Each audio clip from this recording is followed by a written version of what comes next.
Hello friends, कैसे हैं आप।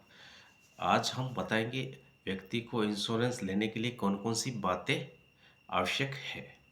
सबसे पहले पॉलिसी की टर्म कितनी होनी चाहिए, व्यक्ति कितने साल तक पॉलिसी का प्रीमियम जमा करा सकता है, उसका प्लान कौन सा होना चाहिए उसकी नीड के अकॉर्डिंग।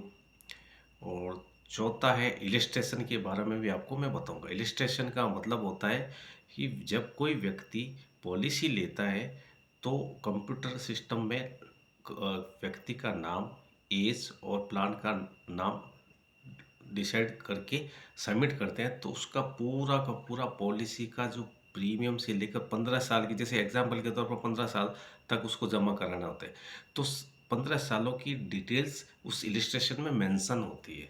उसके सरेंडर वैल्यू भी मेंशन होता है, उसका सम एश्योर्ड भी मेंशन होता है, और मैच्योरिटी के टाइम में कितना पैसा मिलेगा, कितना बोनस मिलेगा, ये प्रोडक्ट के ऊपर, प्लान के ऊपर निर्धारित होता है। ट्रेडिशनल प्लान के ऊपर निर्धारित होता है, यूनिट प्लान के ऊपर निर्धारित नहीं होता है, क्योंकि यूनिट प्लान शेयर मार्केट के अकॉर्डिंग चलता है। तो पॉलिसी के टर्म्स एंड कंडीशन के आधार पर मैं ये बता सकता हूँ कि इलेक्ट्रेशन का बहुत ही बड़ा महत्व है। तो सबसे पहले व्यक्ति जब ऑफिस में जाए तो इन 4-5 चीज़ों को, बातों को ध्यान में रखकर पॉलिसी को लें। बिना सोचे समझे, बिना प्लान समझे बगैर पॉलिसी नहीं लें। जब पॉलिसी का पता होगा तो वो लॉन्ग टाइम तक वो कंटिन्यू रखेगा। अगर मान लो बीच में उसको विड्रॉल करने की समस्या आती है तो व्यक्ति पॉलिसी के टर्म्स की कंडीशन के अनुसार वो विड्रॉल कर सकता है, करना नहीं चाहिए। मैं ऐसे एडवाइस नहीं देता हूँ कि पॉलिसी सरेंडर करनी चाहिए, पॉलिसी को कंटिन्यू रखना चाहिए। अगर इमरजेंसी के अंदर पैसे की रिक्वायरमेंट हो तो सरेंडर कर देना चाहिए। अब आजकल के नए प्लान के आधार पर पॉलिसी सरेंडर होती है, पर उसमें भी एक ऑप्शन दिया जाता है। कई कई पॉलिसी में ऑप्शन दिया जाता है, लोन की सुविधा भी दी जाती है। कुछ कुछ पॉलिसी में लोन की सुविधा भी दी जाती है। लोन की सुविधा देने का मतलब क्या होता है कि पॉलिसी सरेंडर नहीं होती है, पॉलिसी कंटिन्यू होती है, पर लोन उसके आधार पर लिया जाता है, ताकि व्यक्ति को लॉस नहीं हो सके। और व्यक्ति को प्रॉफिट होने के लिए ये आईआरडीए ने लोन की सुविधा दे रखी है। कुछ कुछ प्लान में दे रखा है, कुछ कुछ प्लान में नहीं दे रखा है। सेकंड स्टेप आता है पॉलिसी। व्यक्ति जब कराता है तो बिल्कुल ध्यान नहीं रखता है कि मुझे कौन सा प्लान लेना चाहिए, कौन सा प्लान नहीं लेना चाहिए। पॉलिसी लेते वक्त व्यक्ति क्यों डरते हैं? आज के टाइम में 80% लोग पॉलिसी लेने से डरते हैं। अरे पॉलिसी नहीं लेनी चाहिए, ये बड़ा नुकसानदायक है। पर फैमिली की सिक्योर के आधार पर, फैमिली की सुरक्षा के आधार पर हर व्यक्ति को पॉलिसी लेना चाहिए। मेरे एक्सपीरियंस के आधार पर मैंने 10 साल किसी कंपनी में एम्प्लॉय के रूप में काम किया है।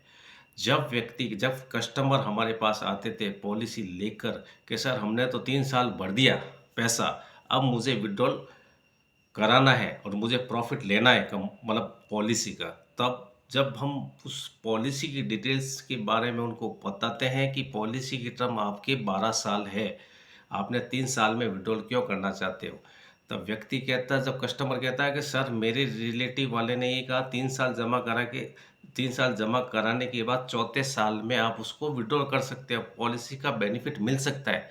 लेकिन ये गलत बात है। आपको पॉलिसी का टर्म अगर 15 साल है तो 15 साल तक पे करना पड़ेगा। ऐसा नहीं है कि 3 साल जमा करा के चौथे साल में प्रॉफिट मिल जाएगा, ऐसा नहीं है। पॉलिसी का टर्म कितना साल है? 10 साल है तो 10 साल तक जमा कराना पड़ेगा, 15 साल है तो 15 साल तक जमा कराना पड़ेगा। ये 15 साल अगर किसी ने लिया है, 15 साल तक भर दिया है, तो मैच्योरिटी का लाभ मिल सकता है।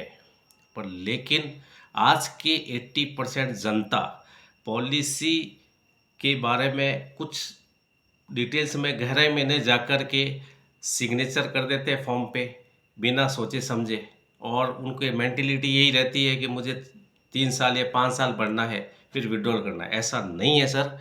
आप लोगों से ये रिक्वेस्ट करूँगा कि जब भी व्यक्ति पॉलिसी लेने के लिए जाए ऑफिस के अंदर पूरी डिटेल्स पढ़ें, पूरा प्लान समझें। अगर कोई कन्फ्यूज़न है तो इंश्योरेंस ऑफिस के एम्प्लॉय से डिस्कस करें, उसके बाद में पॉलिसी लें। पॉलिसी हर व्यक्ति को लेनी चाहिए, फैमिली की सुरक्षा के लिए लेनी चाहिए। इसीलिए आपसे नम्र निवेदन है कि पॉलिसी लेते वक्त आप पूरी सावधानी पूर्वक प्लान को समझें, समझकर साइन करें। यही मेरा निवेदन है। Thank you sir.